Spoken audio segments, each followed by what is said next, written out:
Auto और tractor वाले की लड़ाई। गुरदासपुर गांव में हैप्पी नाम का एक ट्रैक्टर वाला रहता था। वो अपने नाम की तरह हमेशा खुश रहता था। और उसी गांव में दारा नाम का एक बदमाश भी रहता था। उसके बहुत सारे ऑटो थे। सभी ऑटो वाले उससे डरते थे। वो सभी पर अपनी धौंस जमाता था। आए दिन लोगों से पैसे वसूलता रहता था। एक दिन गांव में मेला लगा हुआ था। तभी वहां पुलिस आ गई। बंद करो ये मेला। किसकी परमिशन से तुमने मेला लगाया है यहाँ पे? क्या तुमने सरकार से परमिशन ली है? तभी वहां दारा आ गया। क्यों भाई, क्या बात है? पुलिस में हो तो लोगों पर धौंस आजमा रहे हो। हिम्मत है तो हमसे बात करो। अरे अरे कुछ नहीं दारा भाई, मैं तो सिर्फ मेला बंद करने की बात कर रहा था, क्योंकि ये बिना परमिशन के है, गैर कानूनी है। अरे गैर कानूनी होगा तुम्हारे लिए, मेला तो बंद नहीं होगा। हिम्मत है तो रोक के दिखाओ। पुलिस वाला वहां से डरकर चला जाता है। दारा इधर उधर देखता है। उसे देखकर डर के मारे सभी लोग तालियां बजाने लगते हैं। अब दारा का घमंड और भी बढ़ जाता है।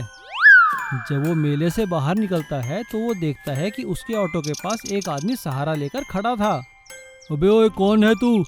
तू मेरे ऑटो से सहारा लेकर क्यों खड़ा है? जानता नहीं किसका ऑटो है ये? जी भाई साहब, माफ कर दीजिए, गलती हो गई। लेकिन दारा का गुस्सा शांत नहीं हुआ। उसने उस लड़के को थप्पड़ मार दिया। वो लड़का और कोई नहीं, हैप्पी का दोस्त था। तभी हैप्पी वहां आ जाता है। अरे भाई साहब, आपने इसे थप्पड़ क्यों मारा? ये आपके ऑटो के पास खड़ा ही था ना, लेकर भाग तो नहीं रहा था?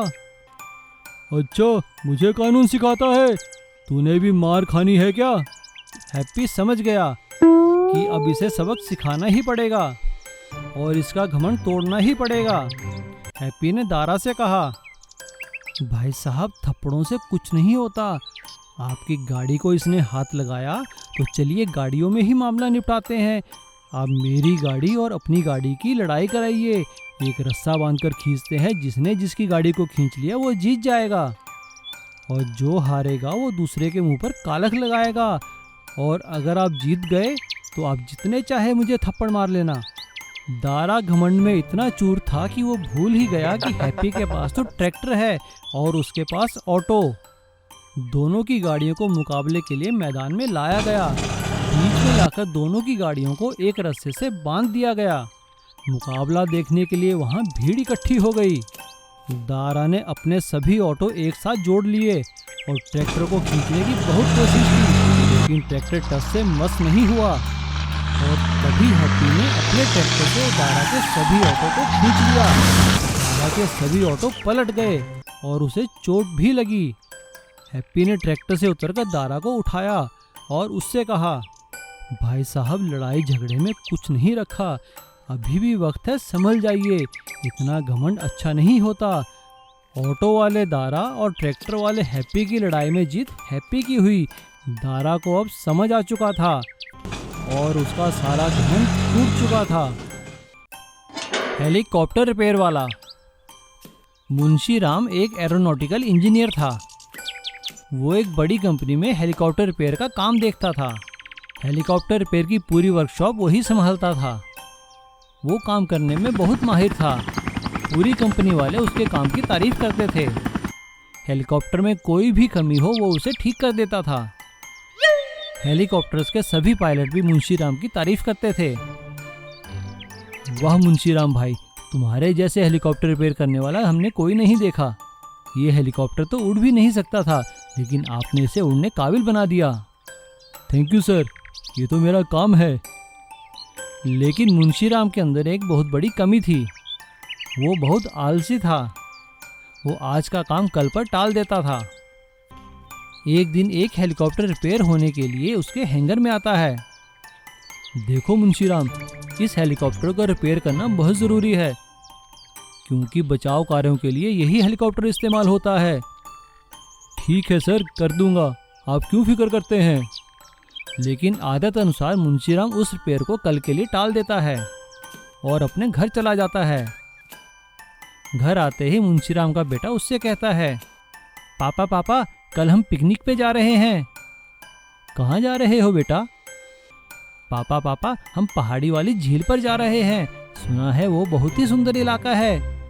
हाँ बेटा, सुना तो मैंने भी है, लेकिन ध्यान रखना। अगले दिन सुबह मुंशीराम का बेटा अपने स्कूल के साथ पिकनिक पर चला जाता है और मुंशीराम आदत अनुसार देर से काम पर पहुंचता है। लेकिन जब वो वहां पहुंचता है तो वहां पर देखता है कि काफी अफरा तफरी मची हुई थी। अरे क्या हो गया भाई, सब लोग इतना भाग दौड़ क्यों कर रहे हैं?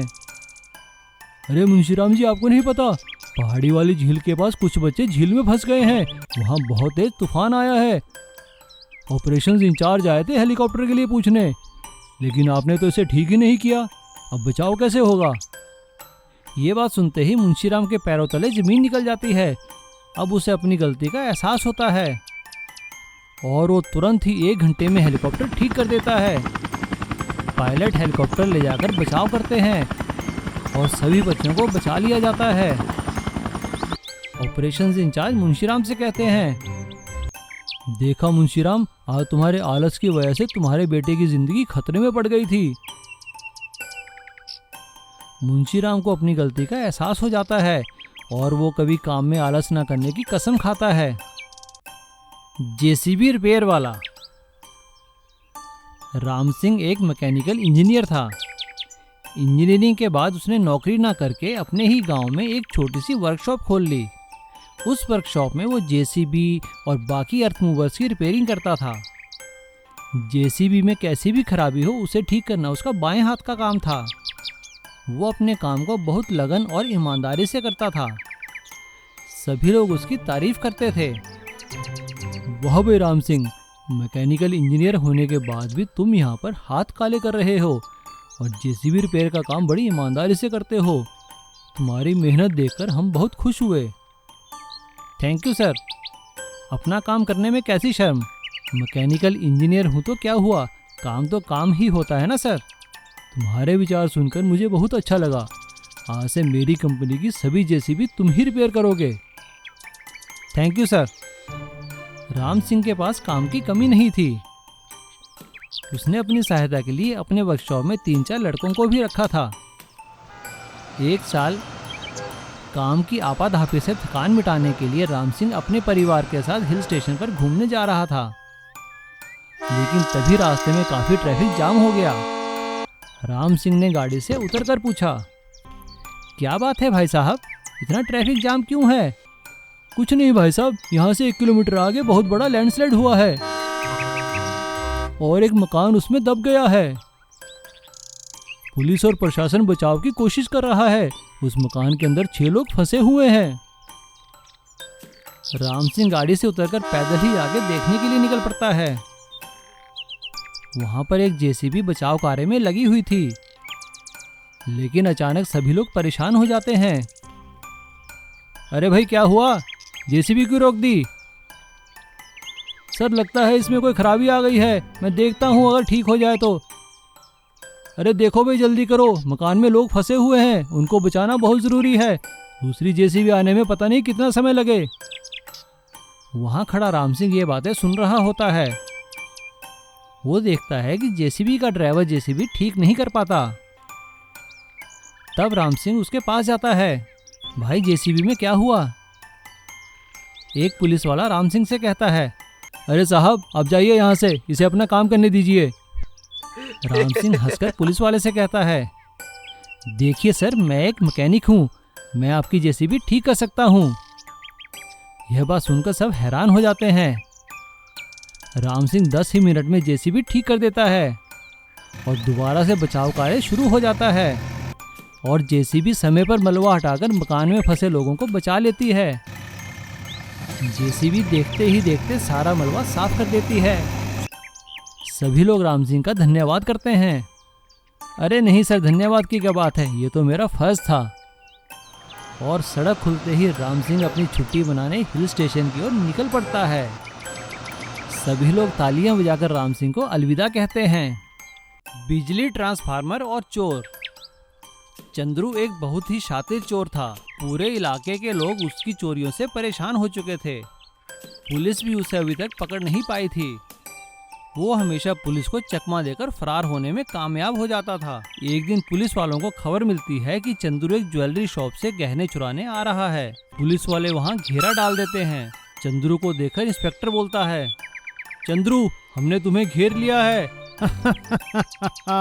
इंस्पेक्टर साहब, चंद्रू को पकड़ना मुश्किल ही नहीं नामुमकिन है। हिम्मत है तो पकड़ के दिखाओ। और ऐसा कहकर चंद्रू वहाँ से फरार होने में कामयाब हो जाता है। पुलिस उसका पीछा करती है।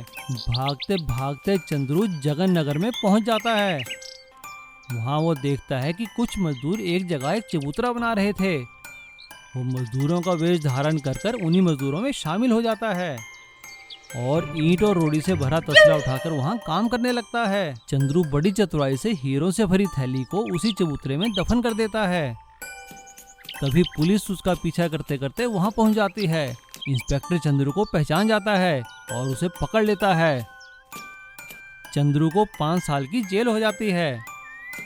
5 साल बाद जब चंद्रू जेल से बाहर निकलता है तो वो सीधा जगनपुर में आकर देखता है और हैरान हो जाता है। अरे, यह गांव तो शहर में तब्दील हो गया है। वो चबूतरा कहाँ बना था? चलो घूमता हूँ इस गांव में।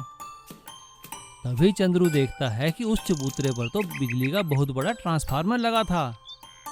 अरे बाप रे, अब हीरे कैसे निकालूंगा? इसे तो तोड़ना पड़ेगा।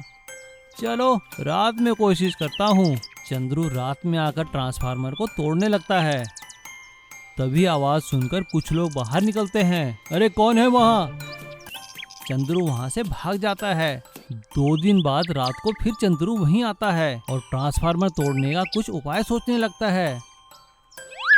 तभी उसे वहाँ खड़ी एक जेसीबी दिखाई देती है। लगता है आज किस्मत मेरे साथ है। जेसीबी से ट्रांसफार्मर को तोड़ देता हूँ। चंद्रू जैसे ही जेसीबी लेकर ट्रांसफार्मर तोड़ने के लिए चलता है, जेसीबी बेकाबू हो जाती है। अरे अरे, ये क्या, बचाओ! और जेसीबी सीधी ट्रांसफार्मर से जा टकराती है। ट्रांसफार्मर में से चिंगारियां निकलने लगती है और वहाँ आग लग जाती है। चंद्रू को करंट तो नहीं लगता, लेकिन धुएं के कारण उसका पूरा शरीर काला पड़ जाता है। वो बड़ी मुश्किल से जेसीबी से बाहर निकलता है और वहीं गिर जाता है। धमाके की आवाज सुनकर सभी गांव वाले बाहर निकलते हैं। थोड़ी ही देर में पुलिस और फायर ब्रिगेड आ जाती है।